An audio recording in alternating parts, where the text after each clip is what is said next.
bloedfamilie. Ons lees Judas vers 1 en 2. Wat familie betref is ek bietjie baie arm. Ek was die enigste kind en ek het so gesmag daarna om 'n boetie of sussie te kon hê. Maar dit was my nie beskore nie. Ek moes maar verlief neem om myself te vermaak op die plaas waar ek groot geword het. En dit kon ek baie goed doen. Ek het die berge en klowe van waterval boven soos die palm van my hand geken. Dikwels het ek stoksiel alleen groot en soms gevaarlike ontdekkingstogte gedoen. Dit is kosbaar om boeties en sissies te hê om hierdie dinge mee te deel. Ek was dikwels al baie jaloers as ek gesien het watter hegte band daar tussen broers en susters ontstaan. Dit is goud werd. Judas het ook broers en waarskynlik ook susters gehad.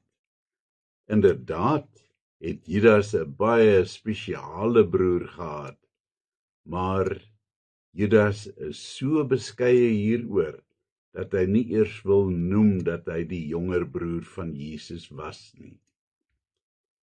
In die aanhef noem hy homself dienaar, sowel as broer.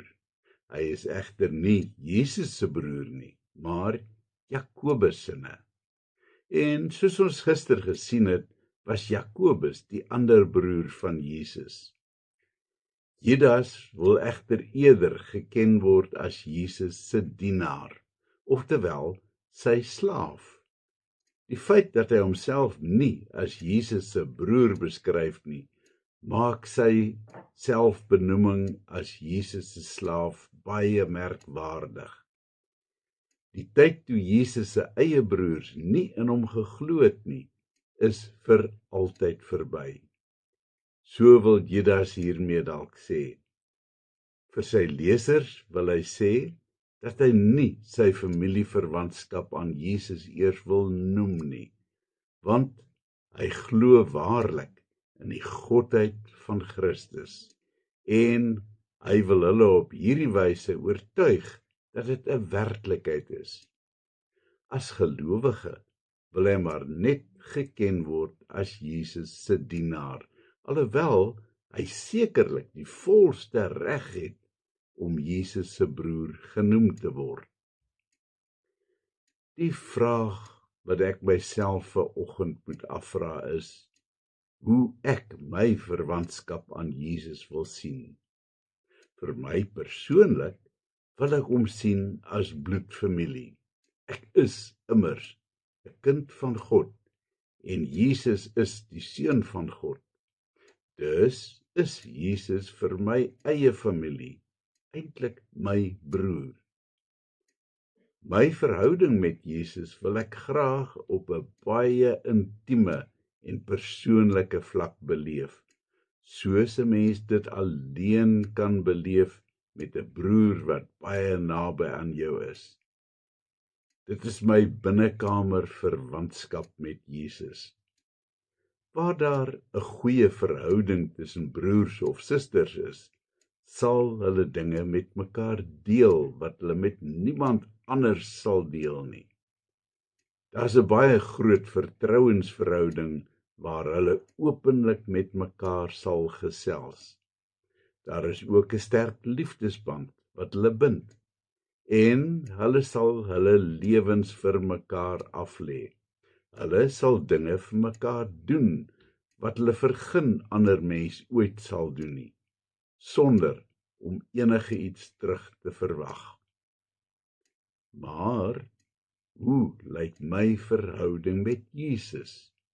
In 'n sekere sin is hy ook my broer, en om daardie rede sal ek ook my diepste hartsgeheime met hom deel, want ek weet dat ek hom met my lewe kan vertrou. En dan is daar die liefdesband wat my aan hom bind. Hy het alreeds bewys hoe groot sy liefde vir my is. Hy het sy lewe vir my afgelê. Sal ek dan nie dieselfde vir hom doen nie?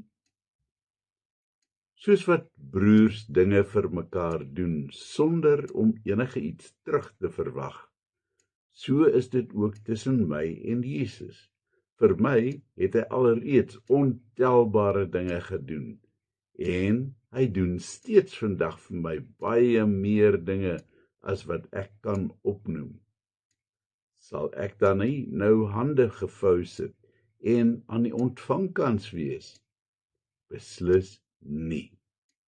Dit is maar net natuurlik dat ek ook dinge vir hom sal doen, oor die eenvoudige rede dat ek hom oneindig liefhet, net soos hy vir my. Vir die wêreld daar buite wil ek egter nie hoogmoedig en verhewe wees en bo die res van die sogenaamde gepepel en myself voorstel as die broer van Jesus nie. Dit sou uiters verwaand wees. Daarom wil ek eerder net Jesus se dienaar wees wat sy liefde aan die wêreld uitdra. Ek wil vir hom 'n ambassadeur wees wat self op die agtergrond bly, maar wat Jesus se heilige naam groot maak aan almal wat ek teekom. Ek is mos trots op hom, en as jy trots is op iemand, dan wil jy vir almal wat oor jou pad kom van hom vertel. Ek wil myself egter ook sien as bloedfamilie van ander gelowiges, want om familie te hê is baie lekker. Maar as jou familie boonop ook medegelowiges is, dan is dit soveel lekkerder, want dan kan 'n mens saam die Here dien met 'n dubbele vreugde. Dis vanoggend vir my wonderlik om hierdie dagstukkie te kan deel met jou, my boetie, my sussie in Jesus. Mag barmhartigheid, vrede en liefde in oorvloed aan jou geskenk word. Mag jy vandag God se genade op 'n wonderlike wyse beleef, en mag jy totale vrede ondervind, wat alle verstand te bowe gaan. En my gebed is, dat jy nie alleen liefde in oorvloed sal ontvang nie, maar dat jy dit net soveel sal uitleef teenoor almal wat jou pad kruis. Kom ons bid. Here, dankie vir al my familie in Jesus. Dankie vir die liefde wat ek in oorvloed van hulle ontvang. En dankie dat ek ook my vreugdes en smarte met hulle kan deel. Amen.